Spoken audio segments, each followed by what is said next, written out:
No. Okay, so we've just started the recording, and just go ahead and I'm gonna just accept that. Oh, yep. So it's still look, it's showing your screen right now, Kevin. Your Is it? yep, Okay. which is fine. That's all right. I can let me just see. Hold on a second. There we go. I'm not seeing. Oddly enough, I'm not seeing anyone, but what's going on here? Hmm. Oh, there we go. Okay, so now we're okay. Now we're good. Uh, so yeah, so just as far as kind of looking forward over the course of the next few months, wanted to talk about a couple of things quickly. So we will plan to do another Zoom meetup on. I'm gonna admit Kathleen here. We will plan to do another Zoom meetup 1 month from today. So Betsy, I might have you just confirm the date. I think that was the 10th of July, if I remember correctly. Yes, Um, July 10th. yep, 10th of July.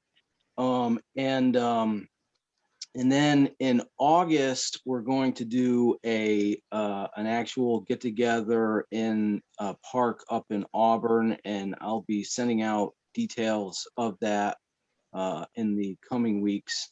So what we're going to do today with the folks that are on the call that are down in the Pennsylvania area that we get together with, we're going to inoculate shiitake logs, shiitake bolts, and just let them go through that process individually and take a bolt home with them. And so I'll have probably a primary content discussion that'll happen in that one that is in person in Auburn, but we'll do the logs as kind of a secondary part of that. And then we're also talking about organizing an outing, an overnight outing that'll happen in the month of first or second week of September. We're trying to nail that down, so I'll communicate that out as we get those scheduled. But with that, I want to go ahead and kind of kick things off. So Brandon's just joining. I'm admitting him. And I do want to just say for all those on the call that this is being recorded. We will be making this one available on YouTube. So I do want to just make sure anyone knows that, if you have your camera on and decide to add to the dialogue, that is your choice. We welcome it, but just know that that will then become part of the recording.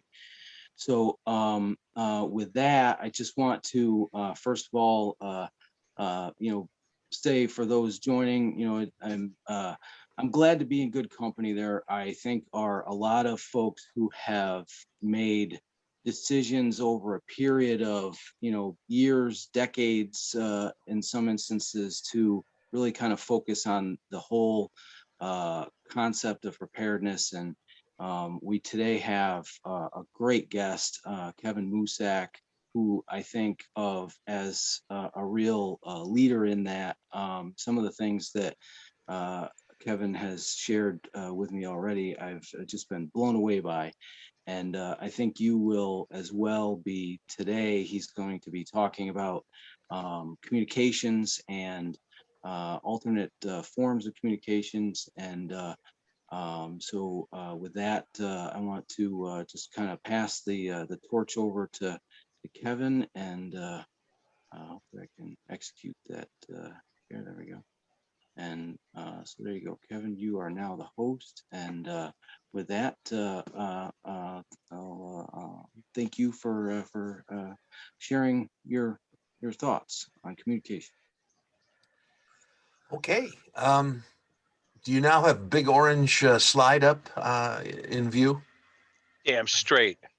Everybody see that? I'm a PowerPoint ranger. So before we go too far, let me start off by saying that I know an awful lot about this stuff, but I don't know everything. And that gives me an easy out. Uh, I've been in it's not a business. What do we call this? This thing that we do, this preparedness thing. But I've been doing the preparedness thing for a long, long time. And so I've accumulated a pretty substantial amount of knowledge and awful lot of other stuff. But again, I'm not I'm not the guy to point to when you're looking for the expert. Okay. Um, in preparation of this presentation, I gave it quite a lot of thought, and I just figured I would kind of show you how we do it here, our family. This is a oh, kind of a uh, easy to understand version of our communications protocol, our emergency communications plan, and not showing any secrets or anything. I mean, anybody can do it. In preparing for this, I thought, golly, aren't we spoiled? Here we are in the first quarter, ending the first quarter of the 21st century, and we are in touch with anyone we want to be in touch with, anywhere on the planet, anytime. I mean, I can reach in my back pocket, pull out my iPhone, press a button, and bingo, I'm talking to a buddy in Chengdu, China. That's unprecedented. But we've come to expect it. It's become part of our everyday life. And so when our regular means of communications are disrupted for some reason, we're likely to feel some degree of panic. I know that when this morning, when my daughter-in-law was trying to communicate with my wife and my wife's phone was going to voicemail, she didn't decide to wait and talk later. She called me and said, get a hold of your wife and tell her I'm trying to talk to her. So for the vast majority of our time on this planet, our species has gotten along just fine without electronic communications, but we've come to depend on them, and they are now a part of our lives. And a disruption of the norm would bring about a great deal of discomfort.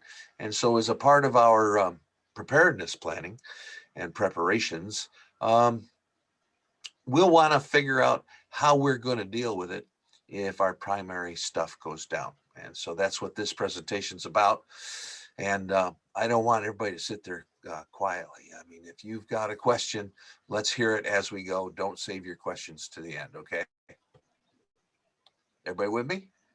Yep. Hello? Yep. So far, so good. Okay, here we go. All right. I use the term MCOM just because it takes up less space on the page. That just means emergency communications. All right.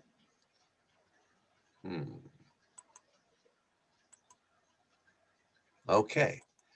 Well, emergency communications, MCOM, the definition of it is the ability to exchange information using means other than our primary. So if I reach my back pocket and that cell phone doesn't work, well, I got to institute my MCOM plan, okay? And our primary means include the cell phone, voice and text, internet, or email. And some people still have twisted pairs, landline telephones. If those means are no longer available to us, then we go ahead and institute our MCOM plan. And keep in mind that information exchange can be either two-way or one-way. And we'll talk about that in more detail as we go on. All right, so what's needed? You need a plan, you need equipment, and you need skills. And I'm a lover of the Venn diagram. There you go, folks. 3 circles overlapping. And there we know that if your plan isn't in writing, it doesn't exist. Those are not my words. Those are the words of a Department of the Army evaluator that asked to see my tactical SOP once laying in the weeds. And I said, oh, we have one, but it's not written down. And I got a no-go on that. And then equipment. Well, we're going to want to buy the best that we can reasonably afford. And then as far as skills go, we need to learn, practice what we've learned, and then test our skills, rinse and repeat. You do that over and over again until things become second nature to you. All right. And where these three circles overlap, we have an effective emergency communications capability. All right. Let's talk about the three ways of MCOM. But before we move on, everybody still there? You with me? Yep. I don't have eye contact with students in a classroom, so I can't tell what's going on. All right. First of all, there's active two-way communications. There's active one-way communications, and there's passive one-way. And let's flesh these out a little bit. First of all, in creating your emergency communications plan, you got to figure out who you want to communicate with.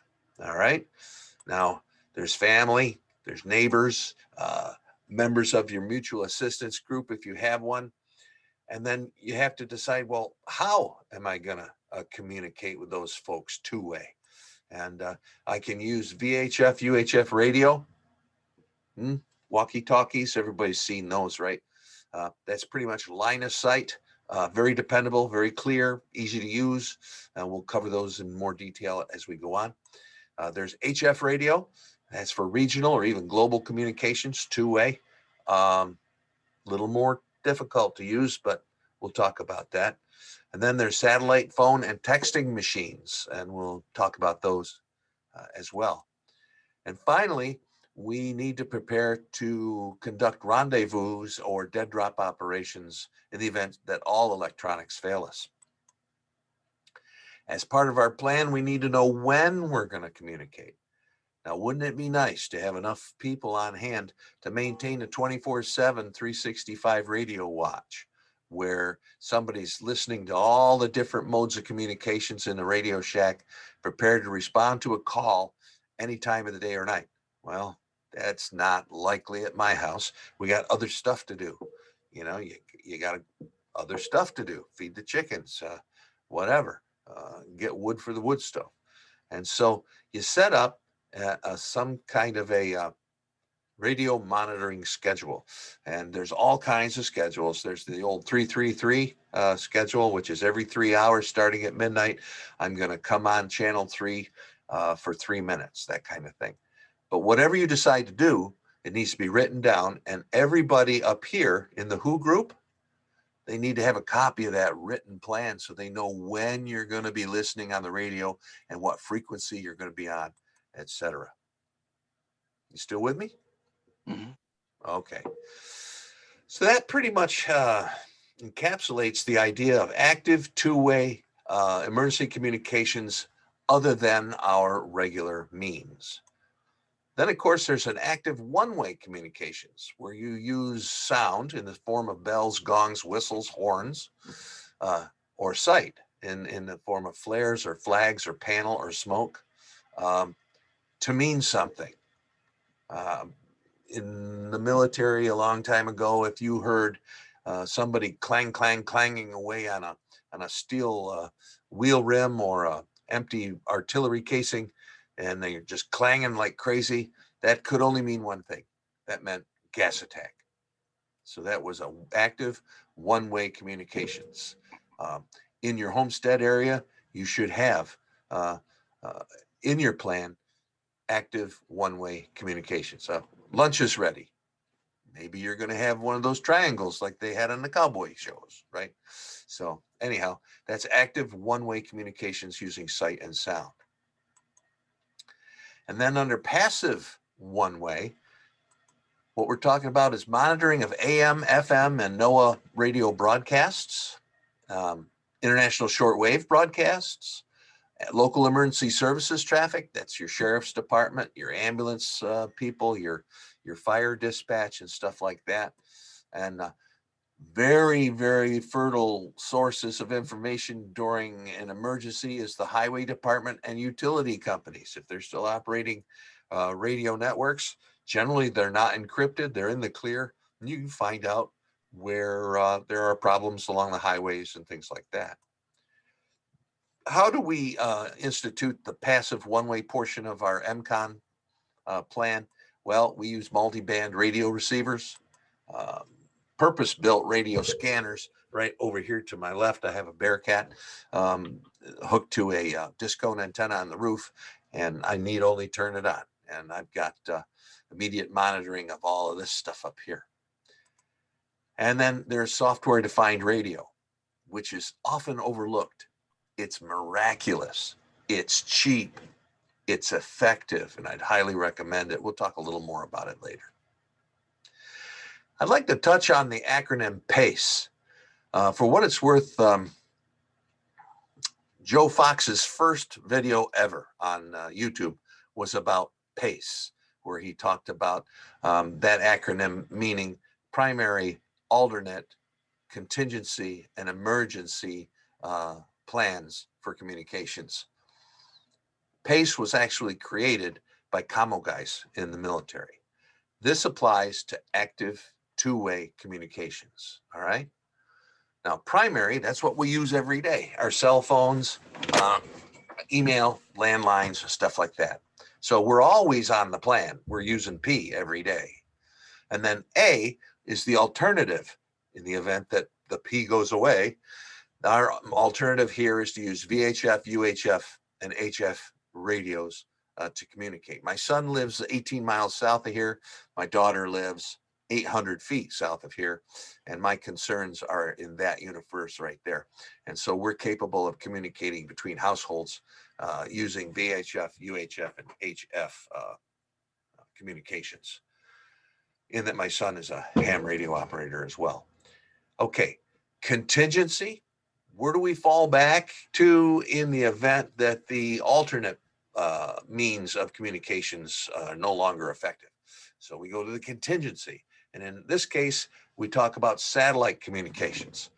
Now, satellite communications are pretty cool because they are completely independent of any ground-based networks.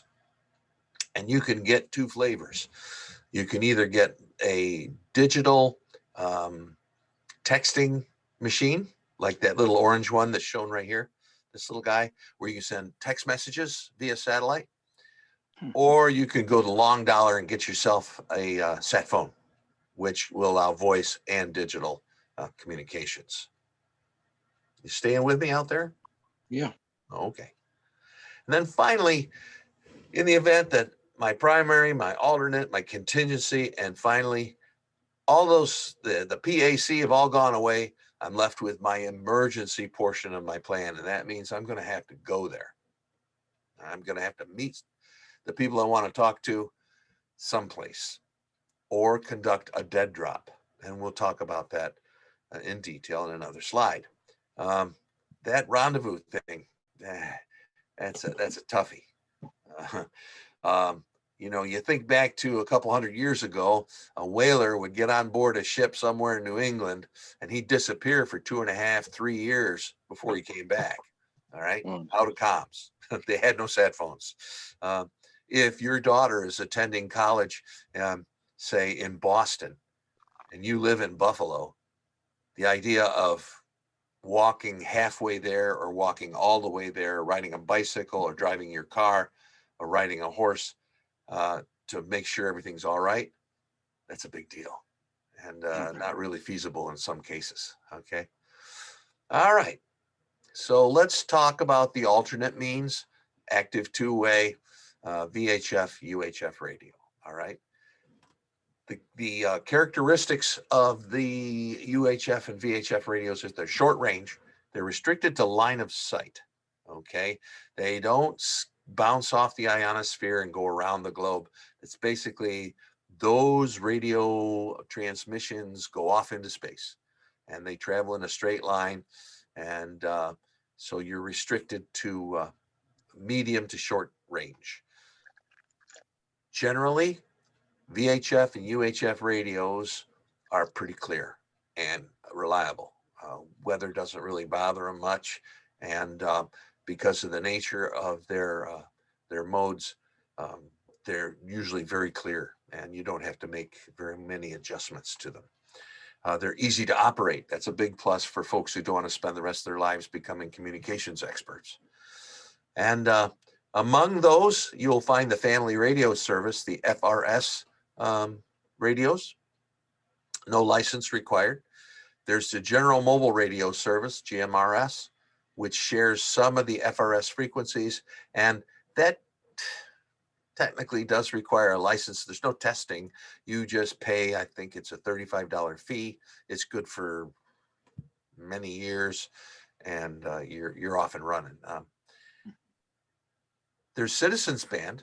Used to be a big deal back when, right? But CB's still there. No license required, and it's reasonably effective. Then there's the MURS, the multi-use radio service, which is a little hunk of the spectrum that was chopped out for the use of unlicensed operators by the FCC. And so you have quite a few choices there. Then ham, there's the 2-meter band and the 70 centimeter band. And that's what we rely on as our alternate means, is that we run 2-meter rigs.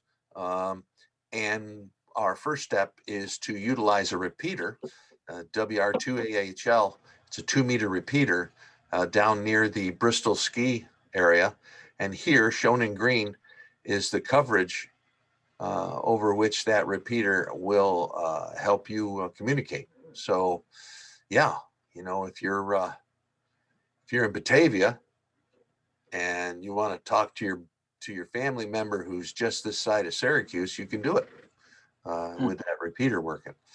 No cost, no charge. You just program your 2-meter radio to utilize that repeater. That repeater is one of scores and scores of repeaters that you'll find in this piece of geography right here. Any questions? All right. And there's also the ham 70 centimeter band, and there are repeaters for that. But, we just said, hey, we're going to go 2-meter and the heck with that. So we don't really pay much attention to the 70. All right, moving right along. HF radio as part of our alternate means of active two-way communications. It's what you think of, what most folks think of when they think of ham radio. The wee wee wee. You're tuning it in, and you're getting all kinds of gerbily gibberish over the staticky airwaves. And this HF radio, it's intended for long range, over the horizon, voice, digital, or CW. CW is the old did-da-det stuff.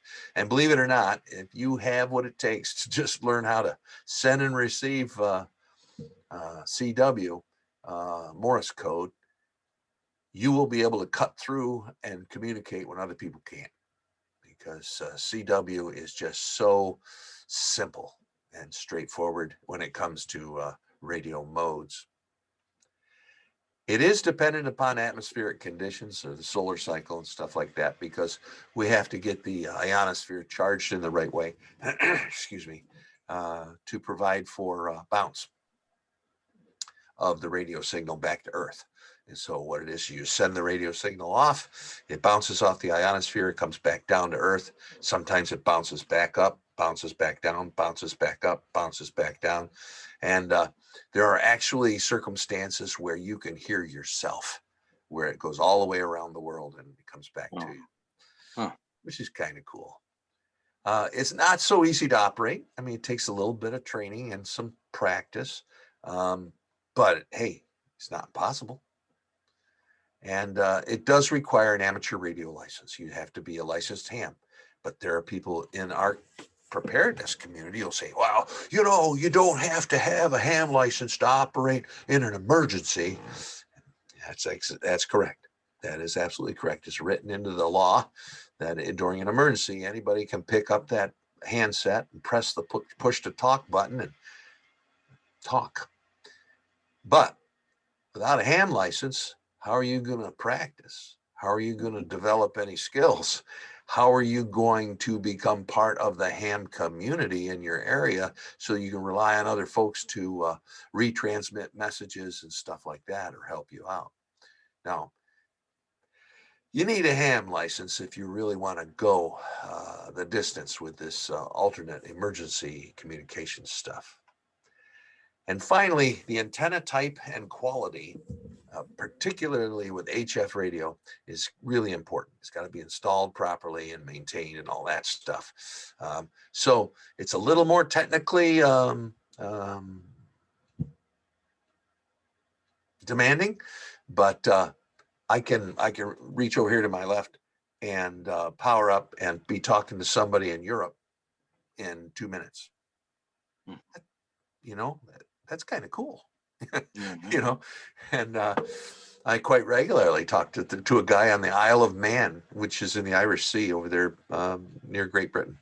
Anyhow, satellite, that's what you could rely on in the event that all the other radio communications goes down or is somehow being denied to you. And it is independent of the terrestrial grid. That means that, you know, all the towers can be burned out and this thing will still work so long as the satellites are still in orbit. It has a true global reach. And so if you're carrying your communicator and you happen to be on a different continent or at a ship or on board a ship at sea, you can still call home. Now, there's the two-way satellite messenger like this one shown here. It's text only, but that'd be awful nice if the stuff was in a fan and we're worried about our kid and he's off on a Boy Scout trip and he yank that out of his pack and go, I'm still okay, don't worry about me, blah, blah. And then there's the other end of the satellite spectrum, the satellite phone, which in some occupations, it's pretty much a regular piece of gear with your when you travel. I know it was a piece of mine a long time ago. Every member of your group must have one of the items that you intend to communicate with in order to be truly independent of the terrestrial grid. And by that, I mean my son on the Boy Scout trip can send me a text that would arrive on my cell phone, right? Under normal times. And I'd get it on my cell phone. And it's like, oh, okay, cool, good. He's all right. Well, if the cell system is down, I can't do that. I'm going to have one of these guys to receive and send messages. Does that make sense? Mm-hmm. Okay. Question, Kevin? Yeah. The Spot X. Oh, okay. So that's like a month. Is there a monthly fee on that? Like Yes, there is sir. with the Take a look satellite? at your screen. Okay. Spot X is the last column over. And Right. here, can you see my arrow moving around? I can. Yeah. Okay. So it's going to cost you $250 to buy one. Right. And then the monthly fee is $30. And there's an activation fee of $20. Okay. So you have an annual cost of $628 per gadget. Does that make sense? It does. Okay. Now, I did not post one of these tables to address the cost of an iridium because you need only move the decimal point over a little bit. Wow. Iridiums can really set you back. Now, you can get the phone and a good iridium or a satellite phone of any manufacturer for around $1,000 plus or minus 500. And then just buy the cheapest bare bones minimum service plan. And you might be able to sneak by at $500 a year on that plan cost. All right. But And that's just like the satellite phone, except it's text only. Is that correct? this guy over here, right? Right. Yep. Okay. Text only, and a lot less expensive, Right. more affordable. And there are many different versions of this, different, you know, the InReach Mini, the Zoleo, the Bivy Stick. And then I just put the Spot X up because you got to have something to show. And then again, these numbers are based upon unlimited use plans for 12 months. These numbers can be reduced somewhat if you kept it for emergency use only. However, how are you going to learn how to use it and become familiar with it if you're afraid to use it? You know what I mean? Yeah, right. I guess this is as good a time as any to I can imagine people sitting back going, holy, are you out of your what the oh my God, that's I gotta get a ham license. I gotta spend $2,000 on a set. But it's like, no, you don't have to do any of this. All right. Then when the lights go out, you can just hope for the best and wait for a knock at the door. You know, like they did in 1880. Okay. But if you want a really resilient, powerful plan, You got to spend money to get it. You got to commit effort to get it. I mean, that ain't me. That's just the world. You know what I mean? Mhm. Okay. Now let's talk about the rendezvous dead drop. This is my least favorite means of active two-way communication. The rendezvous and the dead drop. They need to be pre-coordinated. That means that this has to be all written down in your plan so that if you're going to have a rendezvous location, a primary and a secondary and a tertiary rendezvous location, it's got to be in your plan, maybe with a map, maybe with an 8-digit grid coordinate or something. And timing. If after so many days we are unable to communicate through the other means, we will meet at blah, blah, blah. You know what I mean? And I can't really tell you what it should say exactly because it's going to depend on you and yours and what you think. But this was the only picture I could find of a rendezvous. This is a mountain man rendezvous, which I thought my dad used to do that stuff. And it's a no-tech solution. That's an upside, I guess. It is, however, time consuming and it can be physically arduous. I don't know how many folks in this small group, how many folks here have walked 5 miles recently? Anybody? Yeah, I walked 5 miles about a week and a half ago. Okay. Now, I'm I going to be honest with you. I walk 5 miles. I'm ready to sit down. I mean, 5 miles is a long walk. There was a time in my life when I did much, much more than that. But that time was a long time ago. And so my capabilities of covering ground on foot, not what they used to be. That's why I have a bicycle. Mhm. And in an emergency situation, particularly during without rule of law period, it can be potentially dangerous just being on the road. Now, a dead drop is a method borrowed from the espionage tradecraft. Does anybody know what a dead drop is? If you ever watched that movie about that FBI agent that was selling secrets to the Russians, the heck was his name?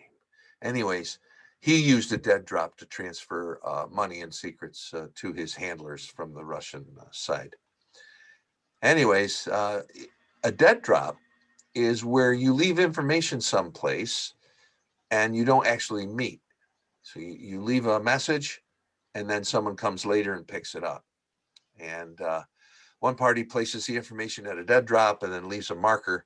It might be a chalk a chalk mark on a mailbox or a rock that's been turned over or something. Anyways, it's not too conspicuous thing that someone walking by could notice if they knew what to look for. That would mean, hey, there's a message at the dead drop. And that's how that's done. I found this. I thought that was cute. The freeze-dried rat that was actually used in Eastern Europe during the Cold War. And this is just a spike inside which you could put a written message, or in this case, they got this collectible Kodachrome film. And noticing the marker, the second party retrieves a hidden message. All right. Now let's talk about active one-way communications, all right, which really need to be included in your plan, particularly for your homestead or your wherever y'all going to fall back to. There's audible and there's visible, all right. I have a little air horn that I picked up some time ago, which beats the hell out of a police whistle. It is brutally loud. And the communications plan should include what that sound means. What does it signal? Whether it be bells or gongs or whistles or horns, never gunshots. Never gunshots. I used to hunt with a bunch of guys in the Adirondacks years ago, and their plan was 3 gunshots means I got one and come help. No. Gunshots in an emergency should only mean one thing. Someone is shooting. You follow me? Absolutely. Okay. Generally, audible signals are restricted to short range and they have limited bandwidth. What the hell? Bandwidth? What are you talking about? Well, if remember I talked earlier about banging on an empty shell casing over and over and over again, and the Army meant that it was a gas attack? There was never a count. It was just, if someone bangs a lot, excuse me, it means it's a gas attack. So don't try to encode messages into sound. Like 3 bangs on the gong means come for dinner. 4 bangs means we're being attacked. 6 bangs means, no. A given sound should mean one thing. So it has limited bandwidth. You follow the message there? You see what I'm saying? Yeah. How many tolls or crashes or blasts mean what? That's that limited bandwidth thing. And anything over 3, and nobody's going to pay any attention to it. Although I used to live in Geneva, New York. Anybody heard of that place? Mm-hmm. And they would have a klaxon on top of City Hall that would sound off longs and shorts, calling out particular volunteer fire engine companies. You'd get honk, honk, honk, honk, honk, honk, and that means Nestor hose should turn out. Well, yeah, good luck. It's easily misunderstood. Okay. And what if it's taking place during a thunderstorm? You follow me? All right. Yeah. Keep it simple. All right. Now let's talk about visible signals. One of the most obvious visible signaling methods, active one-way communications being done in our urban areas today, is the wearing of blue or red. You know what that means, right? If you wear blue, you're a Crip, and if you wear red, you're a Blood. And if you're wearing the wrong color in the wrong neighborhood, that's an IFF. Have you ever heard of IFF? Uh-huh. Identification friend from foe. And if you're wearing red in a blue neighborhood, you are a target. You're going to have a bad afternoon. Yeah. So anyways, visible things, like this is the good old VS17 panel from back in the day. We would use either the purple side or the orange side to usually signal aircraft. And which panel color to be using on a given day was always described inside the CEOI, the Communications and Electronics Operating Instructions, which is the Army's form of a communications plan. Okay.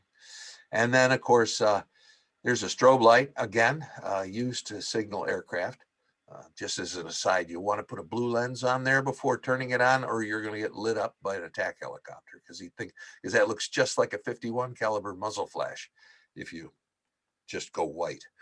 And then a mirror, a signal mirror, heliography can be used to signal. And actually, it's not restricted to one way. I guess if you had a guy at the other end who knew Morse or something, you could actually communicate messages using heliography. During the Indian campaigns in the American Southwest, there were heliographic stations around the desert, up on the buttes, up on top of the promontories, that would transmit signals and retransmit them so that a message could be sent from, say, somewhere in Cochise County, Arizona, and it could get back to California in the same day, which was kind of amazing considering the technology. So we have audible and visible active means of one-way communications. And then, of course, one-way communications passive means we're listening to radios. And you know what? If you don't have anything else I've talked about, and you really don't feel up to it, get yourself a multi-band radio receiver. They're cheap. They're really good, and they will let you hear information when you need to hear information, when the cable TV is gone.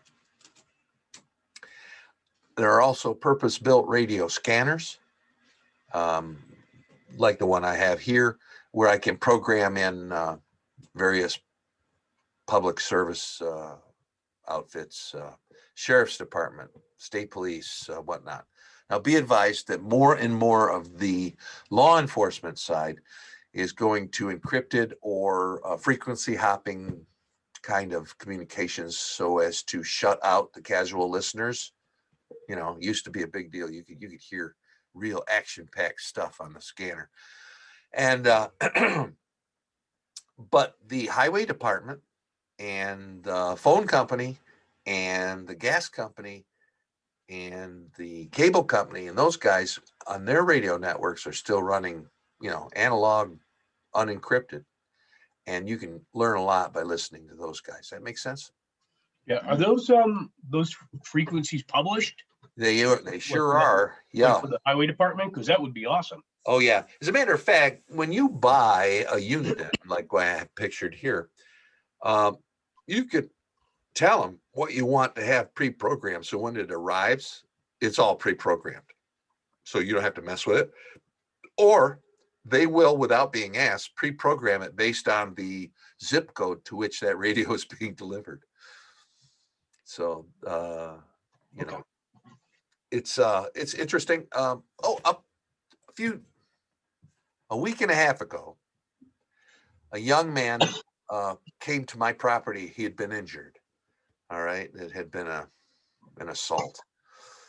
And so 911 was called and things like that. While he waited out front for the ambulance and the police, I turned my scanner on, and what did I hear? Dispatching, sending from Finger Lakes Ambulance, sending an ambulance to my address, and dispatch at the Canandaigua, sending sheriffs to this address, dispatch in Canandaigua Troop F, sending troopers to this address. So it was just kind of nice to know that the loop got closed and I need only wait for the sound of sirens. You know, there was a use for the radio scanner. No. And then there's software defined radio. And this is magical. And cheap, stupid cheap. When I say cheap, less than $100, okay? But like so many other electronic things, you can spend as much as you want. You know, if money is no object, you can go out and get some really big dongles to go into your computer and stuff like that. But what you see here on the right side of the screen is a image of my screen of this computer using my software defined radio. And I was listening to 101.7. That's the FM radio station right there. Okay. And it has this frequency analyzer and a waterfall display. And the thing is, you just type in a frequency and it goes there. And I'm able to detect my neighbor's remote garage door opener. When he presses that button, I'll get a spike. You know, here again, the effectiveness of this software-defined radio is really turbocharged when you put a good antenna on it. That the antenna that comes with it, you're not looking at me, are you? Can you see my picture? Yeah, I can. Yes. Yeah, I we can see See it. this little guy? See this little antenna right here? This Yeah. is the antenna that came with it. That's Okay. good. And I'm down in my basement using the small antenna. The gain of that radio station right there would be right about here, down in the noise. You can barely see it. But because I have it plugged into a disc cone on my roof, a huge difference in performance and capability. But again, I highly recommend you get a portable, standalone, multi-band radio receiver so you can get news from abroad when either the news domestically is unavailable or you have some reason to doubt it. I think we have reason to doubt it. So it's nice to hear from some other source, you know, the BBC or whatever. And if you're multilingual, that's even better. If you can speak Spanish, you can pick up all kinds of Spanish stations from south of here. Okay, so that's one-way commo, passive listening. And why do we want to listen? Well, to get news, to learn things, to get a heads up, to remain situationally aware. Roger that? Gotcha. No argument. Yeah. Okay. Augment any radio with a high gain antenna and the performance will be enhanced. Enough said, huh? Let's talk about antennae real quickly. This is an image above my chimney on my house. And over here is my 2-meter omnidirectional antenna for my 2-meter radio. That's ham, right? VHF. And this is a disc cone intended to suck signals out of the sky and pump them into the backside of my scanner or into my software-defined radio. Because I have a switch here on my desktop, so I can switch this. I can switch this antenna from one to the other. All right. Disc cone, 2-meter. All right.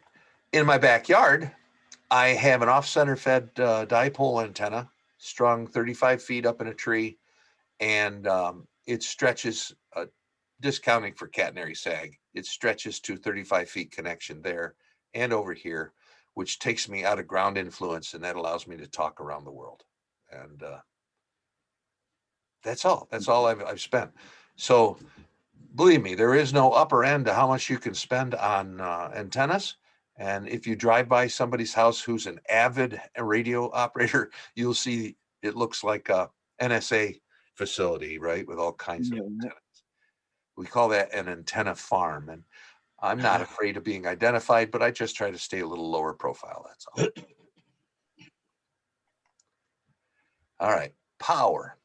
Electronic communications requires electrical power. All right.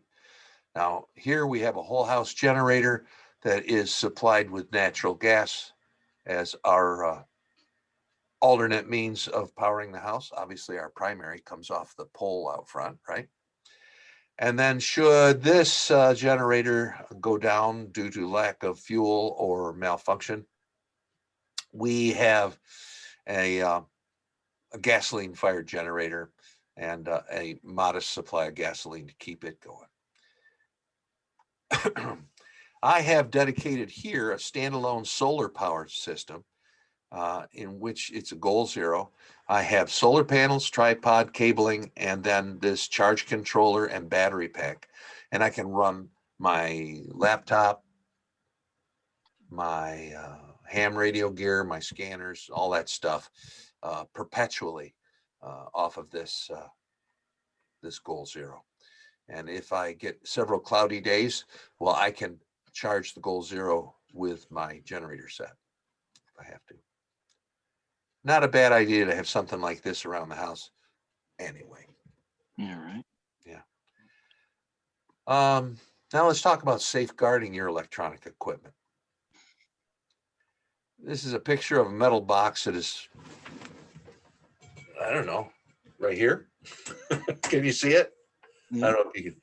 Are you still seeing the screen and my Yep. picture? Yeah. Yep. It's this metal box, which is bolted down to a file cabinet. And it is an all welded metal box. And this top lip right here has been stripped of paint, revealing raw metal. And then inside the lid here, if you look, there is a gasket, an EMI gasket, which is conductive. And so when I close that lid and latch it up, there are no gaps through which high energy radio waves can pass that might damage any of the equipment inside. And so this is called a Faraday cage. So when not in use, protect your electronic communications equipment from electromagnetic insult by storing it inside a Faraday cage. Now, Mr. Faraday was a researcher in the early days of electricity. Have anybody heard of a Faraday cage before? I have. Sure. Okay. I've used a galvanized garbage can wrapped with bubble wrap and cardboard on the inside. And then I don't know how good that is or not, but that was one of the first things that I found to use. And that's what I've been using. I have the same thing.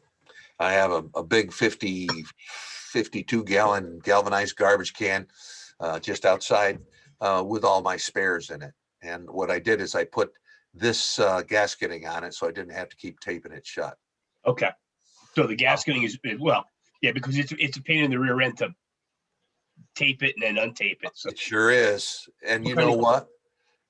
human beings are lazy critters, and sure as God made little green apples, the day I don't tape it back up is the day when, well, Murphy never misses a day of work. What kind of stripping is that, Kevin? What this right here? Yeah. That is EMI gasketing. EMI. I bought it over the internet. It is foam filled with a the exterior of it is a stainless steel woven tube, Okay. and so long as any gap is smaller than the wavelength of the radio energy you're trying to stop, then you're good to go. All right. If you look at the front of a microwave oven, you'll see that there's like a sheet of material there with holes in it that you can see through. Yes. Where those holes are kept smaller than the frequency they're using in the oven, so that it still blocks it from exiting. So the inside of the garbage can lid, where it makes contact with the rim, is the best place for that then. Yep. Okay. And you'll find that if it is oriented, if this stuff is oriented vertically on the rim of the garbage can, it works best. Rather than try to put it this way, run this way, so that when you scunch it down over the lip of the garbage can, it gets compressed. Gotcha. Okay. Thank you. All right. An electromagnetic insult may originate from a lightning strike, a solar flare, or an electromagnetic pulse. There's been a whole lot of bandwidth taken up over EMP, and I'm not really prepared to discuss it at length today, but it is a real threat, but we just need to mitigate that through proper awareness, knowledge, and small preps like Faraday cages. A Faraday cage is an enclosure intended to attenuate, that's big multisyllabic word meaning reduce, the strength of an electromagnetic signal to the degree that no harm will come to the contents of the cage. You remember that slide I showed you with my software-defined radio? The colorful slide? Yeah. Well, let me come back here. Right there. Well, come on, there. Testing my Faraday cages, I will take an FRS radio walkie-talkie. I will lock the press to talk button down with a heavy elastic band, so it's transmitting hot mic. I'll put it inside the enclosure and close the lid, and I'll watch the power on this frequency analyzer of my software-defined radio go from like off scale to nothing. And then over here, I can measure the decibels of attenuation and know that my can's working. And that's how I test my cans, my Faraday cages. Oh, let me get back to where we were going. There's a guy author at disasterpreparer.com who sells gaskets like this and a number of other, I think, excellent EMP protection related devices. Yeah. I put his email address in the chat. Yep. He's Dr. somebody. I got a couple of his books. Yeah, I think he's a doctor, not a doctor, but a PhD with NASA. Yeah. And has serious equipment for testing these things. Roger that. Yep. I've watched his videos. He's a real bright guy. A lot to be learned. Where he can put his frequency analyzer inside the cage. Right. And then, yeah. He's just trying to make a buck. Okay. Understood. You can buy your gasketing from him, or if you know what to look for, you can get on the interweb and find it open source, substantially less expensive for what it's worth. If only I'd talked to you 2 years ago.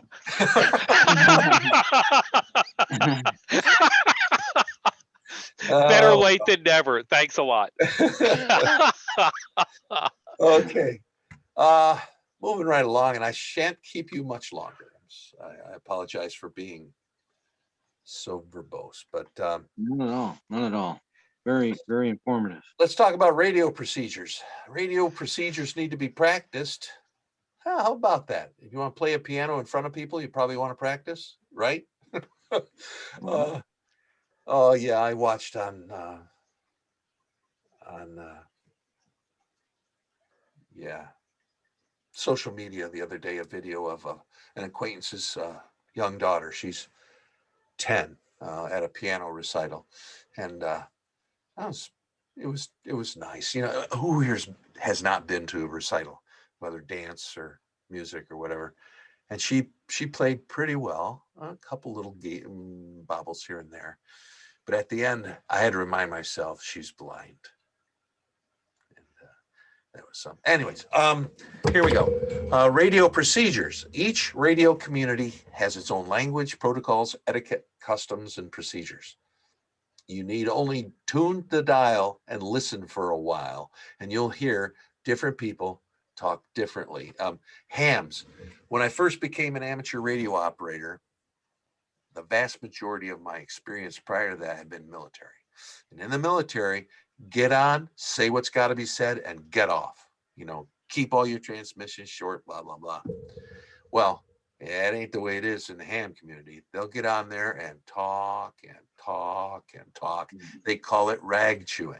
Okay. All they talk about is radios and antennas and radios. Well, it's part of the charter that part of your conversation needs to be about radios. Mhm.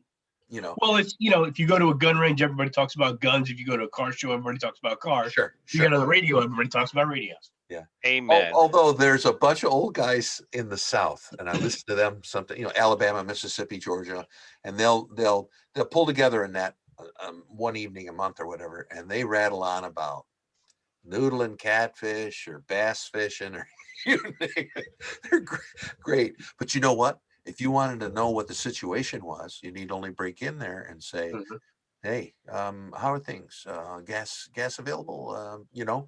And you can get some information." Moving along. Adopt the tone of the community you're working in. Assimilate, blend in. Because if you come in and sound like a stranger, sound like an outsider, you won't be included. You will be excluded. You won't be trusted. Does that make sense? Mhm. Absolutely. All right. So on a ham network, talk like a ham. On a CB, talk like a CB guy. Remember him, Smokey, and Yeah, right. the bandit. Yeah. uh, I remember back in the 60s, I had such a crush on Sally Fields. It was killing me. Anyway, remember Gidget, the TV show? Uh-huh. Anyway, on your own private network, like your family network, I say talk like a soldier. It just works better. Get on, get off. Say what needs to be said, be clear about it, and shut up. Okay? Don't use your radio comms as a social network. You know what I'm saying? Mhm. It should be used for business. Be brief, speak clearly, and use the NATO phonetic alphabet. It's not hard to learn, but you'd be amazed the number of hams out there that instead of Alpha Bravo Charlie, Delta Echo, they'll go uh, arsenic,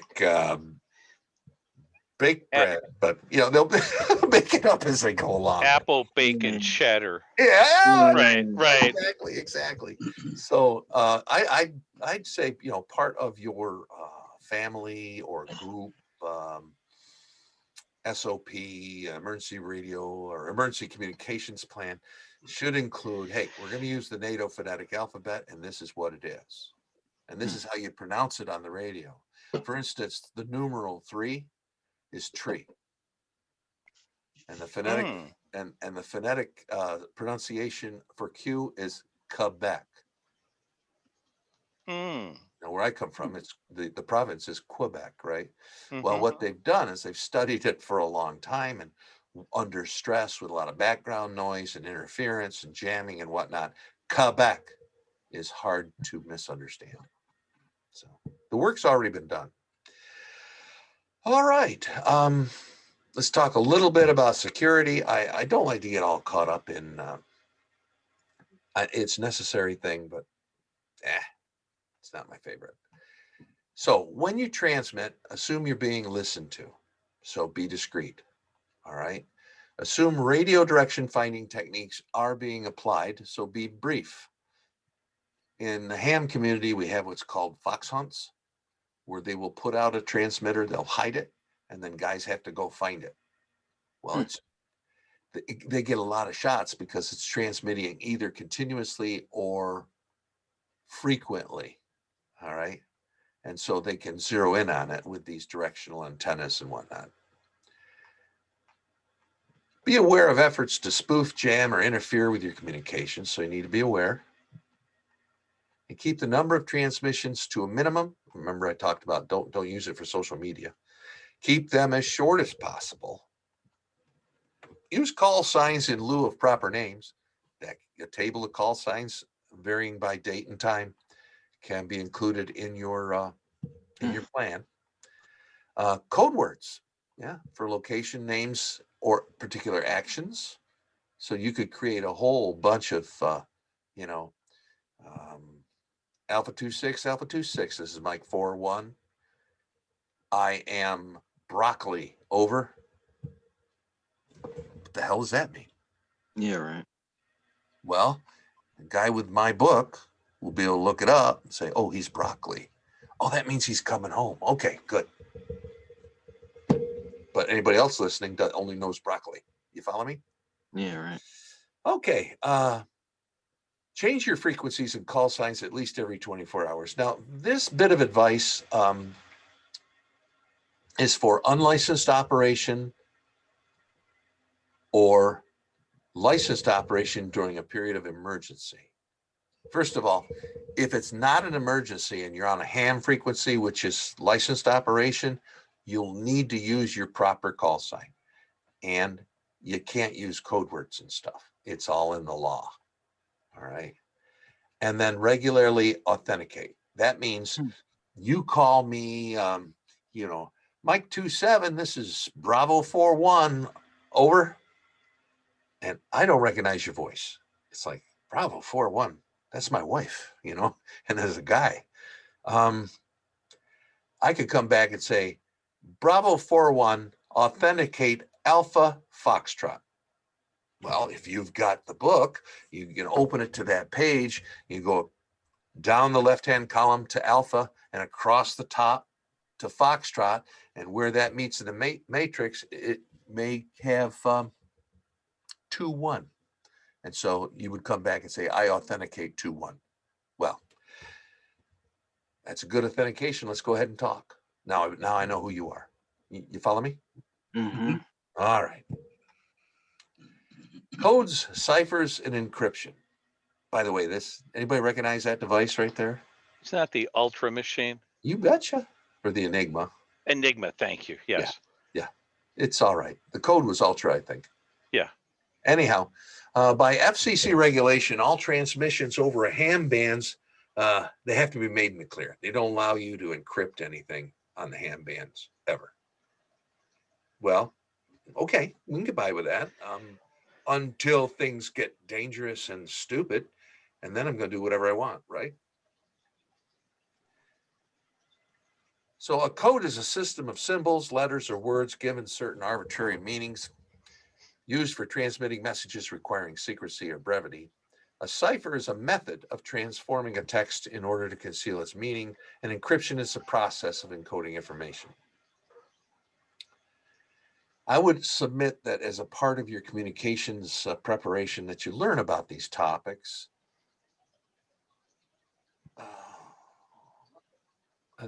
And be prepared, to secure your communications as necessary in the event of a real emergency.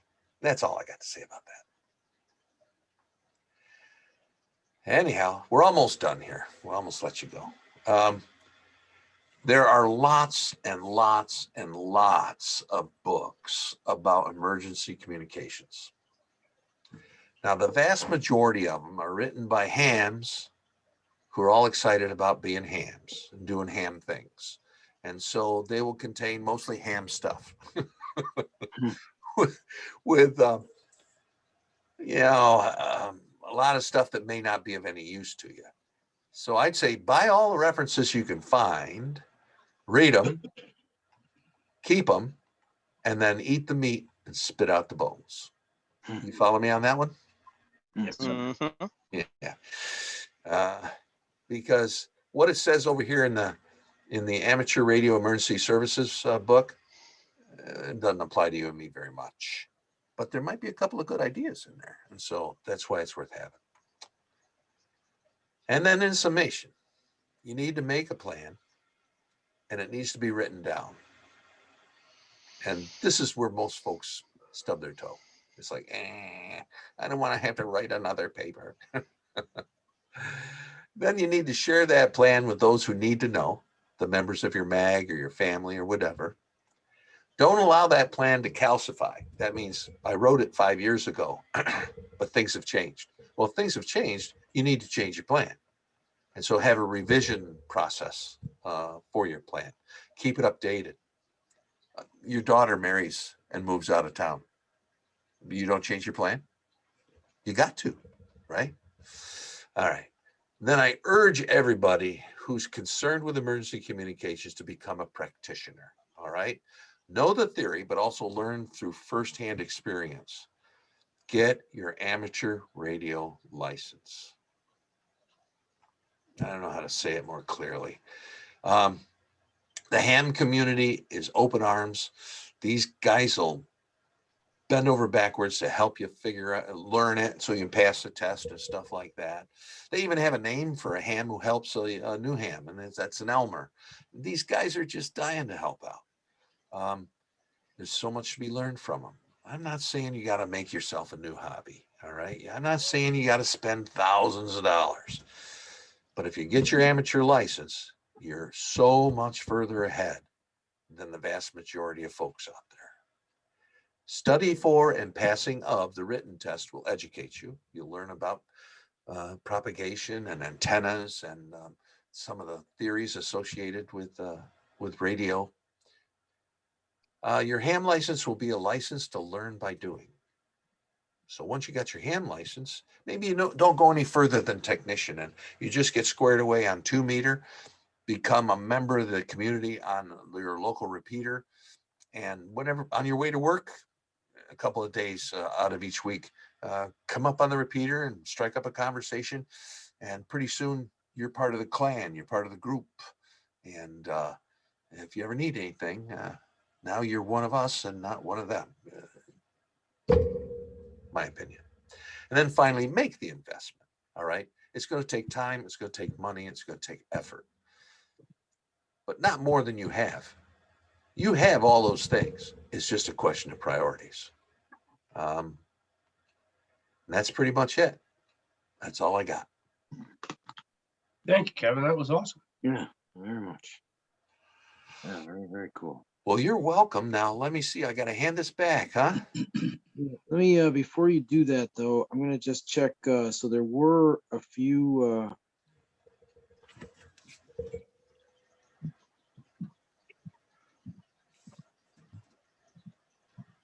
Oh, Brandon Lewis raised a hand. Says right on there. Hey, I just wanted to say great presentation. That was a very good, intro. Like, I'm sure that's what it was intended for. Of just this is the world that's open to you. With RF communications and all that kind of thing. I thought you did a great job. That was awesome. I did just want to throw it out there that there's a new system that I've personally been working on. That's it's radios, and it's something that you touched on. It's the GMRS service, which I'll put it right out there. The one major benefit of GMRS is that one license covers your whole family. I think admittedly the biggest obstacle for ham, which is a good side and a bad thing, the biggest obstacle for the ham operator is taking that test and getting licensed. And many hams have a hard time getting their wives or their children or significant family members to do it. So that's just an option out there. We do have a website, attica575.com. You can find out more info, but I absolutely love the information that you presented there. And it's any kind of radio, it's good to get into. So thank you. Oh, thank you. I really like, matter of fact, that was one of the first radios that I invested in, and back in the day that license was 5 years, $85, and I think FCC has reduced it to like $35, if I'm not mistaken. They haven't yet, but they're gonna. They're same with the ham. The ham, I don't know if you heard, the ham's gonna go up to $35. Yeah. So yeah, they're gonna make, at least everything will be equal now. I guess that's one thing, and they're both good for 10 years. So Oh, there's 10 that. years. Okay. All right. And I don't know the proliferation of or availability of GMRS repeaters. Not that many. One Yeah. of our guys did a dive on GMRS, and there's not that many repeaters around. Yeah. Well, So- there wasn't, but there are now. There's one in Attica that rivals the Bristol Mountain repeater. I would say it goes from Grand Island all the way out to Webster, and that group that I just plugged, the Attica 575 group, we've actually got a Xerox repeater on top of Xerox building downtown Rochester. Nice.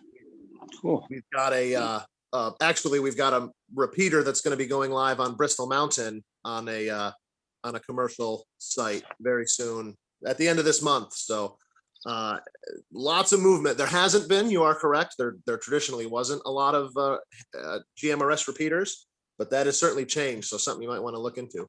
Okay. Down here in Eastern PA, I think John did a dive on that last year when we were all getting licensed and setting our network up, and we looked at both ham and GMRS, and there wasn't anything really useful from GMRS in our area, but that may have changed in the last year. Excuse me. Yeah. But as far as performance, 2 meter and GMRS, they're pretty close.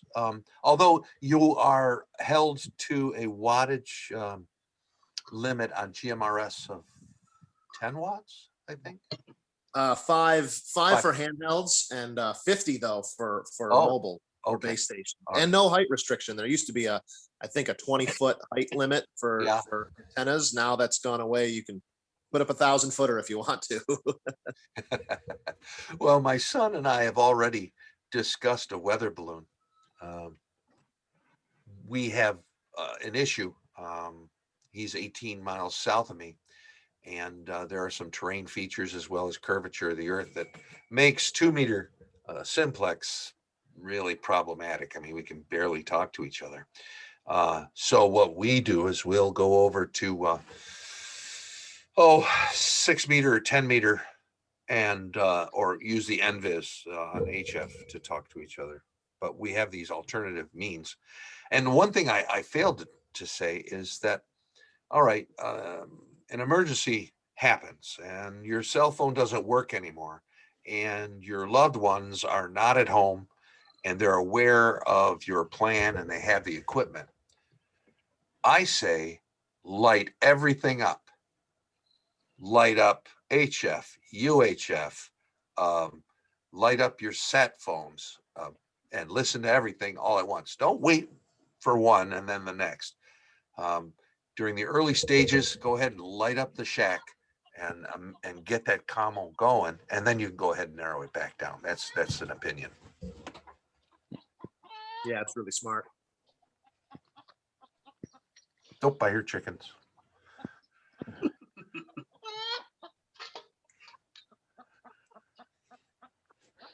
One thing, there was a question in the chat or a comment in the chat about the fact that with a lot of and this is the case in the Cortland area as well. A lot of municipal fire and police have started going to either digital or communications that are not necessarily able to be picked up on the Bearcat scanner anymore. Is there a way that you know of to still be able to intercept those communications? Or Yes, but I can't really talk about it right now. oh, okay.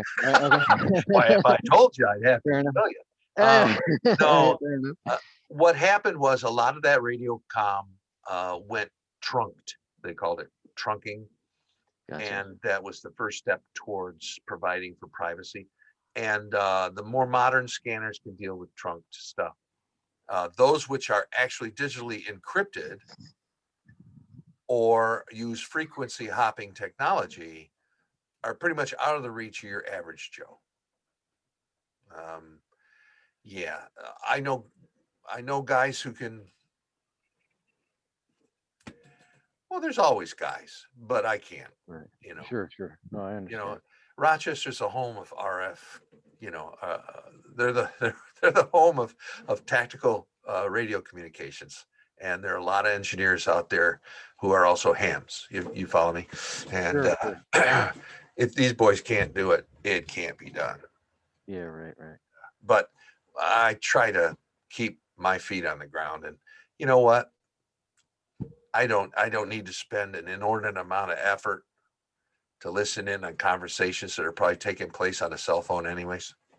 Yeah, right. You know, most cops, even back in the days before cell phones, if they had to talk about something that was sensitive, they would pull over and use a payphone. Interesting. Yeah, I was just gonna throw it out there to suggest one of the least expensive options for a new scanner. It's actually a pager. Believe it or not, they're still quite common and popular. There's a company called Unication, and they make very high end, you know, for fire departments and doctors and things like that. But they make a phase 2 capable, you know, it's a pager, but you can set it up as a scanner. Still runs about $600, so they're quite expensive. And then you got to know how to program them, which is very. If you don't like you were saying there, Kevin, if you don't know somebody, good luck. There's a lot. It is all public information that can be found, but it's difficult. And it, like you said as well, the encrypted stuff. Yeah, there's generally no way to get that. I have an acquaintance in Florida who is full blown ham guy. He's probably certifiably a genius. You know, his IQ is very high, and he's a millionaire, multimillionaire. Well, you combine those three things together, you ain't going to keep anything private. Yeah, right. His hobby is collecting encryption gear, code gear, and yeah. But for the average Joe like me, I got to bounce off that and go bucket some more wheat. You know, Right. I see some of these videos on YouTube where guys are gonna hold up a UV5R Baofeng and extol the virtues of that radio for emergency communications. And I would like nothing better than to sit down with that individual in one of those and say, okay, program it. Show me. I love the guys who have. I get two guys who have them in the box. And they never start. They're going to take it out and talk to each other when shit hits the fan. Right. Right. That's why you're so much further ahead with FRS or something. Go to channel 4. You know. But anyhow, it's been a pleasure. I wish I could stay, but I'm getting called. So I gotta go. Thank you, Kevin. Appreciate it. Thank you very much. Definitely. Outstanding presentation, Kevin. Thank you very much. Thank you. Bye-bye. Thanks again, Kevin. We'll talk to you later. Great job. Yeah. So I want to first off just remind everybody that this we started recording just about the time Kevin started his presentation. We'll still record for about the next half hour, and then I'll kill the recording. If anybody wants to talk offline a little bit, we can do that for a few minutes. But I did want to just now transition over to showing you a new drip system that I just put in, irrigation for the garden, just kind of a work in progress. It's by no means, I know everyone has their own systems, their own methods. There's no one right way. I just think this actually does have some real practical utility. And so I just wanted to talk a little bit about it. Before we launch into that, I did want to actually just kind of cover as far as the next few upcoming things we have going on. So August the 10th will be the next Zoom meetup, and then we're talking about sorry, you know what? I just messed up. July the 10th is the next Zoom meetup. We're talking about in August having a physical get together in the Auburn. There's a park in Auburn. I'll be sending out the information on that of where we'll be meeting up. And then in September, we're talking about having a get together that would, for those interested, include an overnight camping. Uh, uh, so for that, like I said, more details will follow. But with that, I'm going to just jump into kind of showing this system and then we'll, like I said, kind of have a little time to talk about other things. And anybody, like I said, who wants to share their garden system ideas or whatever, this I think makes a great venue to do that. And so certainly encourage you. So what I have here, I'm going to just turn the camera. Hopefully, actually, you know what? Are you guys seeing my See your video face. here?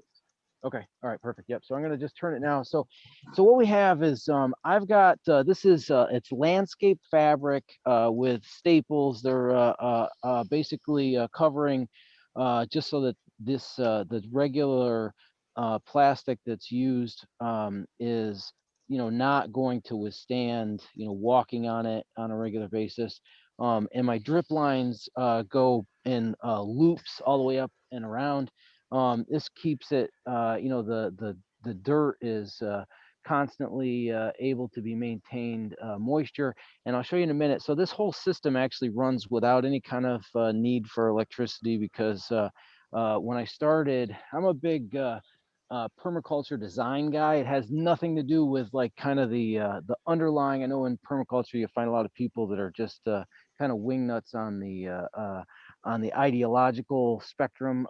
I'm more interested just in kind of the design aspect. And so this is all on a gentle grade. So basically what it's designed to do is, your water, obviously, if you have a scenario where you've overwatered, is going to run off of the site. Here, I've got some weeding to do, and I'm still in the process of planting the actual physical component of getting these humps all created. These are all 30-inch beds. And, generally speaking, I've got them, about 12 inches or more above the walking areas. And a 30-inch bed is ideal for, 2 rows. So that's something that I don't know for those who kind of follow this type of thing, but a gentleman named Curtis Stone has some good content out there on YouTube. I'm a big consumer of YouTube content. I don't pretend to have invented this. This is something that he basically talks about. But you can see, I mean, just by way of contrast. So here I've got an area where I have not put the plastic. Now I have, believe it or not, done some weeding in this area, but I mean, obviously immediately the weed pressure is an issue. Whereas that's definitely not here. And even like as I run the drip lines, I've pulled plastic back just to kind of compare and contrast. And we've got here you can see the drip lines just slowly emitting water out of those holes. But it's just for sure, I think a much more kind of a maintenance free type of an operation with that down. And again, like I said, because of the process of getting this all going, I'm still behind the 8 ball and getting some of my plants in the ground and everything. I just like I said, I think we all are, Paul. yeah, right, yeah, yeah. It's been a crappy spring. Yeah, yeah. Well, I mean, I've been right at it. It's just that this whole thing, like a lot of projects, I think most of us in the preparedness community, I think, have a tendency to bite off more than we can chew and have multiple projects in the hopper, and so it just has been kind of an exercise in trying to get a lot accomplished. I just kind of point out down below, that's my tree nursery. I got, I'm doing a lot of reforestation work. I basically cleared a ton of invasives out and created a lot of, basic camping area type scenarios, and then got some money from the government to go ahead and replant trees. And so anyway, so this is just, and I know Mad Kelt and some others have done, things probably, much more sophisticated with the use of these cattle panels. I've been watching, YouTube content from probably a lot of folks on the call here, and Cattle learning. panels are awesome. Yeah, they are. Yeah. Well, they're Um, cheap and they're really, really sturdy. Exactly. Yep. Yeah. Yep. And so these are literally, I don't have them, staked in any way, shape, or form. Mhm. I will do that. I will actually just kind of create some diagonal ties just to sturdy these up. The others are actually, in sequence, so they kind of help each other from that aspect. But again, and here is this actually a great thing. So I have not done this area yet, and I did want to just show you, how simple it is to actually to complete this process. Basically, I just take a small pair of shears, you poke your hole in and twist, and then there's these ends that are available. I got all of this through a place called Empire Drip System. There's a couple of places that I found, and actually Bets went ahead and ordered these on Amazon because the Empire Drip, as with a lot of things, in the kind of secondary effects from the pandemic, we're finding shortages on certain things. But that just pops in, and then all you do is the hose basically just feeds over the top, and then you just twist that down, and it sucks it right into place. So it's a very simple system to put together. I'd say the hardest part is just getting all those all the topsoil dug out for your low-lying walking areas.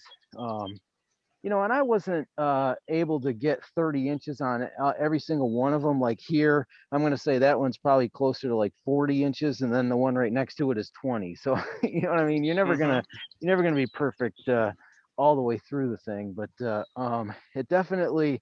But again, both rows. So that row has gentle slope, and you'll see, like, I'm still gonna be doing a little shovel work just to make sure. That's what I'm trying to avoid, is any area where you've got water that pools.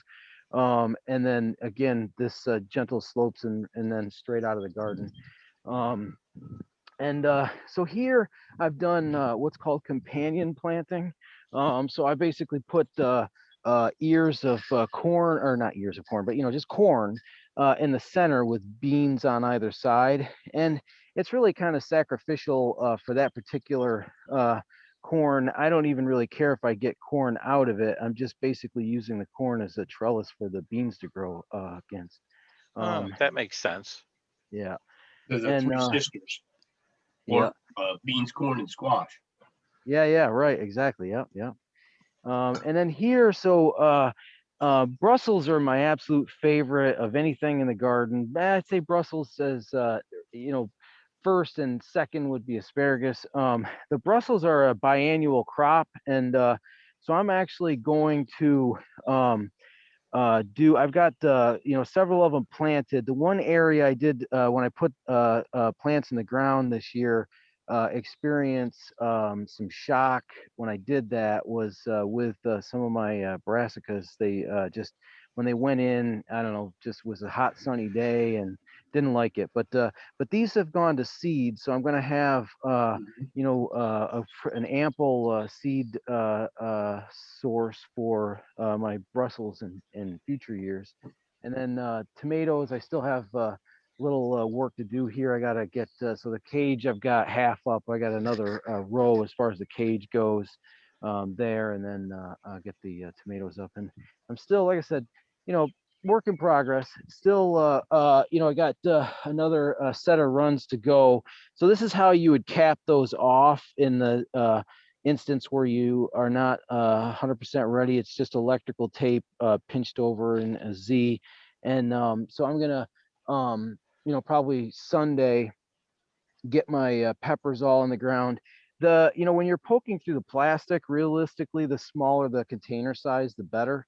I saved the larger containers to where I can get in there with a spade and really just kind of have at it. So got to like I said, get my peppers in this weekend. But so yeah, so and it's not perfect for everything. Like here's my like onions, and the potatoes are on the other side. I'm not using the plastic over either the onions or the peppers.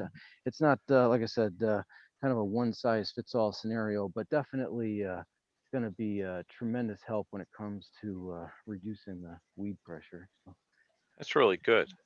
yeah. How I many will say, how many square feet do you have there, Paul? Because that looks huge.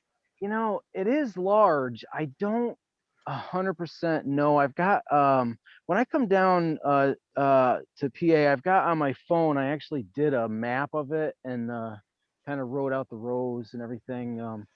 I don't remember right off the dimensions, but it's on that map, and Okay. I'll pull that up. But and then if I got my chickens, I use the duck stuff. I've got the ducks on pasture as we speak now. The ducks I put in these movable. They're PVC. They're only about 30 inches Chicken tall. tractors. Exactly. And it's awesome for building soil. And, I mean, I think the quality of the eggs are, quite a bit better in my personal opinion. Um, when you have that grass in the diet. But so I'm just taking you up now onto the dike. So basically, so what that drip system actually feeds entirely out of my primary irrigation pond.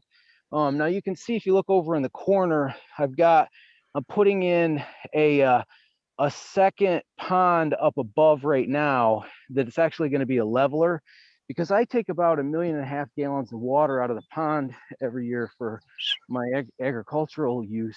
And so you can see right now I'm already below my this is like when I prefer not to be losing water out of this pipe. That's really water that's just getting mixed back into the stream.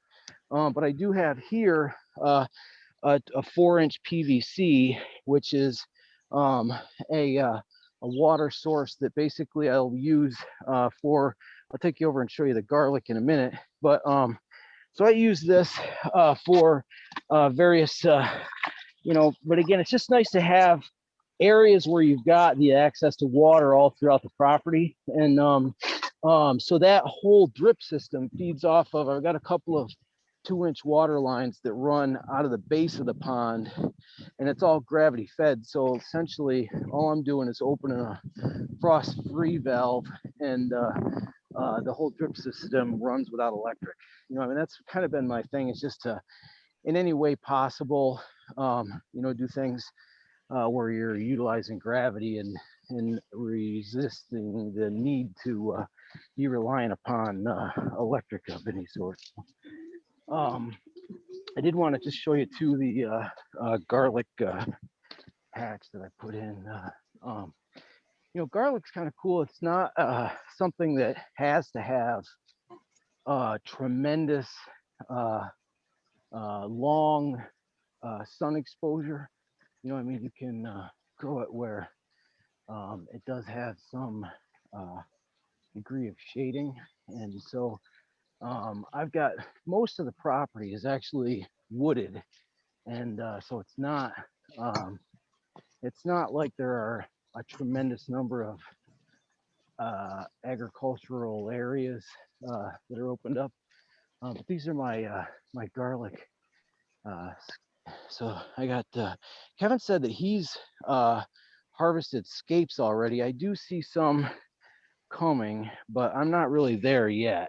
I mean, as far as but it's a labor of love. You just got to constantly be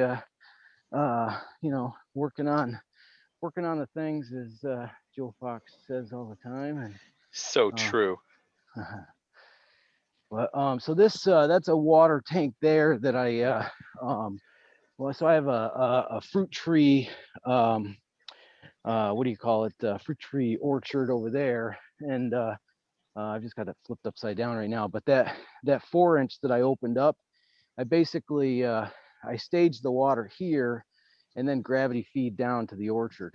You know, you just basically, like I said, and that's just kind of again, it's a overall permaculture like thing, is just to try to, you know, limit your inputs, try to figure out ways to, with water especially, to slow it down and bring it Mm-hmm. across the property. And so that pond where I stood when I first bought the property, it was this like really like crappy invasive filled area that was just a kind of a lowland marsh area where the water basically just, you know, wreaked havoc going across, because it would, you know, fishtail back and forth. And so here's the creek as I've moved it.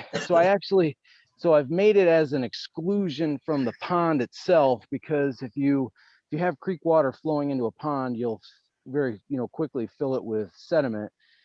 So basically, like I said, that leveling pond that's up above will take, you know, water skimmed off the top of a smaller clean out pond that I can then replenish the other pond with. But I've moved the water path diagonally all the way across the property so that it is, you know, moving as slow as I could, you know, kind of tease it out, and instead of just kind of the mad rush down through the middle of, which, you know, basically is everything for me. This like you know, zone 1A, you know, and again, permaculture, we Mm-hmm. talk about your zones that you create as far as you not having to walk back and forth. Those are my duck tractors over there by the house. And but anyway, so yeah, and so I've got a couple of frost-free heads. There's the one that I opened that's actually running the garden. I am going to actually put a splitter on that and bury both lines, because that second trunk line that I was showing you a minute ago, basically I'll just, you know, put them, you know, so that they go under the fence. And then I'll have, I'm going to put I got a wash sink that I'm going to put there as well, just so that when I'm harvesting, I can do that. But anyway, like I said, I just wanted to show you that system primarily, just because I think that, you know, as much time as we spend growing food, a lot of times just the I'm looking forward to a dozen like big projects this summer that I've been wanting to do forever, and not having to weed. For me, even though this has been an ass kicker as far as the time to set this thing up, Sure. I'm really looking forward to kind of being free of the weeding routine, you know. Time on the front end Absolutely. always saves time on the back end. Yeah. Yeah. Yeah. So It's a tough project, but a really good investment of time and effort. yeah, definitely. Yeah. When I should mention too, one other thing I do find that, so like this is just the 4x4s for the vermin and everything, varmints, whatever. But the hardware cloth works out a lot better down on the lower levels, just to keep out you know, some of the, like, you know, rabbits and whatever. You'd be surprised Yep. I told they can get through. So, but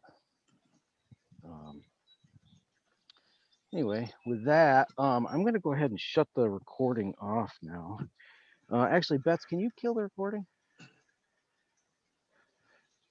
While we're doing that, Mad Keld, I have a question. Are we meeting in the same pavilion